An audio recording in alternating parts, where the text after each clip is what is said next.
Next, we're taking a look at our double and half angle identities from today's lesson, 6.3.1, I believe, in the book.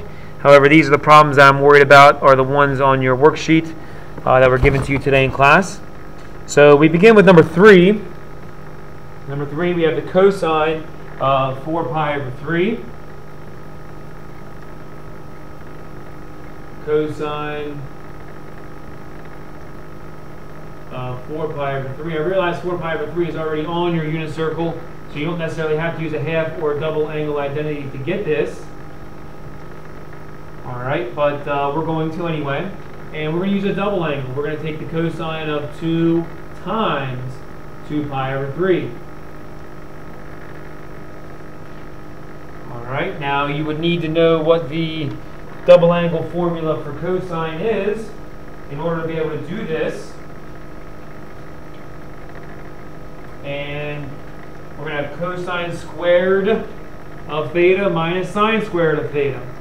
So that's going to be cosine squared of 2 pi over 3 minus sine squared of 2 pi over 3. A lot of people get hung up on that squared part, and in reality, that doesn't even matter until we figure out what the cosine of 2 pi over 3 is first. So what is the cosine of 2 pi over 3? We're going to think about where that's at on your unit circle, or you can just take your unit circle out and check it out. Cosine there is going to be negative 1/2. And the squared comes along. Minus the sine of 2 pi over 3 is root 3 over 2. And again, that is squared. So negative 1/2 squared is 1/4 minus 3/4. Okay, which gives us negative 1/2. And we should already know that the cosine of 4 pi over 3 in the third quadrant is negative 1/2. So that's sort of a nice way to check that, yeah, this double angle stuff really does work.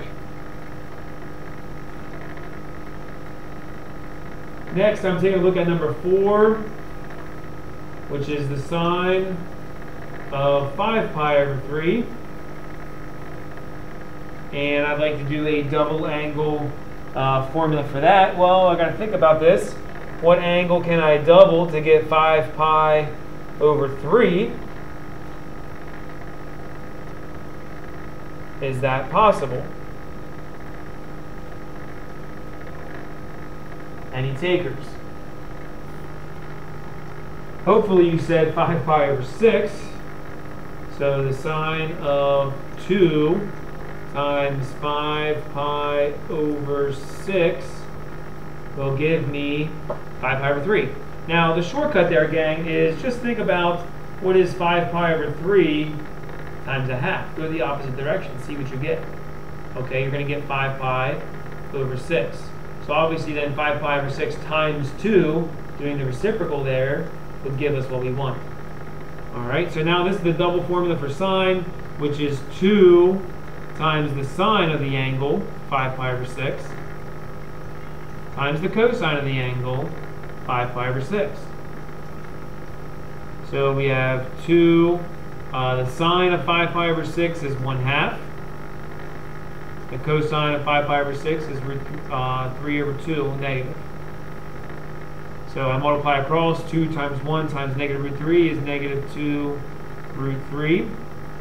1 times 2 times 2 is 4. I reduce that, I end up with negative root 3 over 2, which again is another good check because I should have already known what the sine of 5 pi over 3 was.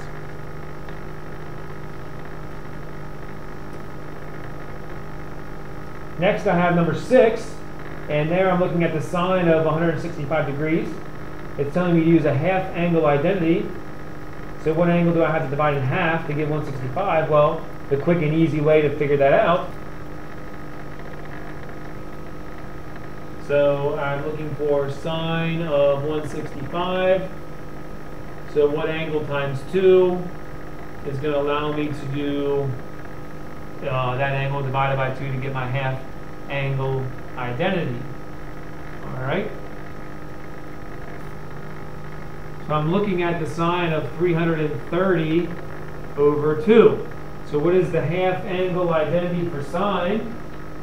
And again, this is where we have some of those bigger, messier identities. But what I'm looking at there for half angle of sine is plus or minus the radical 1 minus cosine of 330 all over 2. So plus or minus radical 1 minus the cosine of 330 degrees is root 3 over 2 all over 2. So plus or minus square root, and that's going to be, let's see, 1 minus root 3 over 2 is going to be, what, 2 over 2, so 2 minus root 3 over 2 over 2, plus or minus square root of 2 minus root 3 over 4. And then I want to square root that, top and bottom. So I end up with plus or minus the square root of 2 minus root 3 all over 2.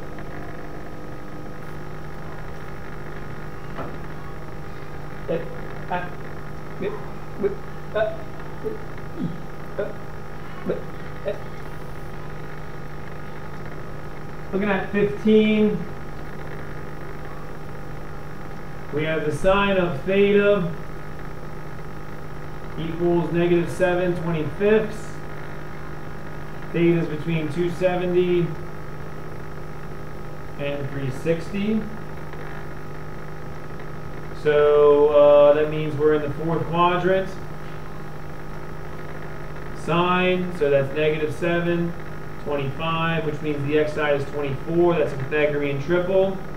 I'm looking for the cosine of theta over 2 equals plus or minus radical 1 plus cosine of theta, which is 24/25 all over 2. So plus or minus radical. I gotta find common denominators here, so that'd be 25/25. So I end up with 49/25 over 2, plus or minus 49/50. So if I reduce that, I end up with 7 over 5 root 2. I should rationalize that. So multiply by root 2 over root 2. And I end up with plus or minus 7 root 2 over 10 for the sine, or excuse me, the cosine of theta over 2.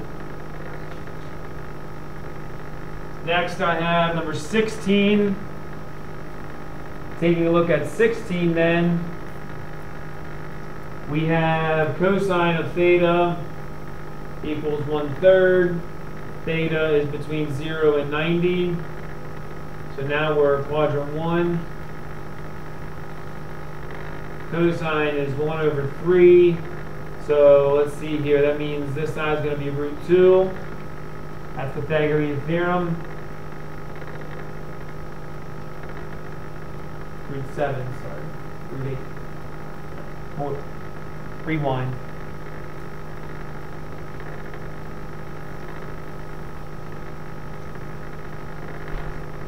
Nine minus 1 is 8, and the square root of 8 is 2 root 2. My apologies. Getting ahead of myself.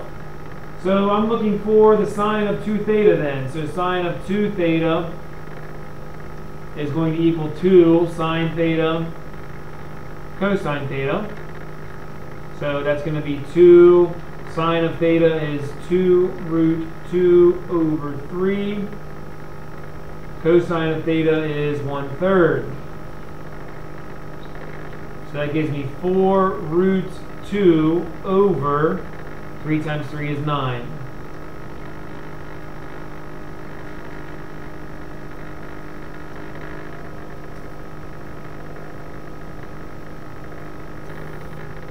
Last, I'm looking at the cotangent of theta, and this is number 22. Cotangent of theta equals 4 over 3. theta is between pi and 3 pi over 2, so that's quadrant 3. If cotangent is 4 over 3, that's x over y, so that's negative 4 and negative 3, which makes this 5, Pythagorean triple. And I'm looking for the sine of 2 theta. Double angle for sine is the easiest. That gives me 2 sine theta, cosine theta, which gives me 2. The sine of theta there is negative 3/5. The cosine of theta is negative 4/5. So that's going to end up giving me negative 3 times negative 4 is positive. 12 times 2 is 24. 5 times 5 is 25. 25 25.